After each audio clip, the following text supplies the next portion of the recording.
پیسوں کے بغیر میرا کام نہیں چل سکتا ہے، اس کے بغیر میرا کام چل جائے گا، قلم کے بغیر تمہارا کام نہیں چل سکتا ہے۔ ایسے جملے ہم اپنے ڈے ٹو ڈے لائف یعنی روزمرہ زندگی میں ضرور بولتے یا سنتے ہیں۔ کے بغیر کام چلنا، اس کے لیے آپ کو یوز کرنا ہوگا انگلش میں گو وداؤٹ۔ آئیے کمپلیٹ اسٹرکچر سمجھتے ہیں۔ سبجیکٹ پلس ہیلپنگ ورب جس کو آگزیلری ورب بھی کہا جاتا ہے، یہ ٹینس یا سبجیکٹ کے مطابق ہوتا ہے، پلس گو وداؤٹ پلس ادر ورڈس۔ اچھی طرح سمجھنے کے لیے کچھ مثالیں دیکھتے ہیں۔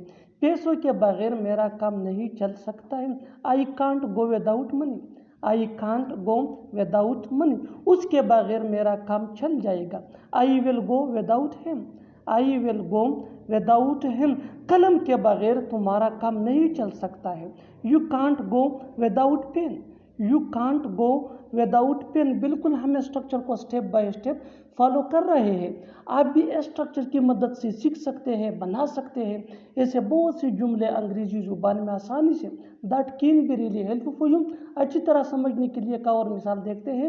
One more example for better understanding. Car کے بغیر اس کا کام چلے گا، کار کے بغیر اس کا کام چلے گا، ہی ول گو وداؤٹ کار، ہی ول گو وداؤٹ کار۔ اور آخر میں یہ سینٹینس آپ کے لیے کامن سیشن میں اس کا جواب ضرور دینا۔ تعلیم کے بغیر ہمارا کام نہیں چل سکتا، تعلیم کے بغیر ہمارا کام نہیں چل سکتا۔ Subscribe to English PS for more advance English sentence structure. Thanks مانو۔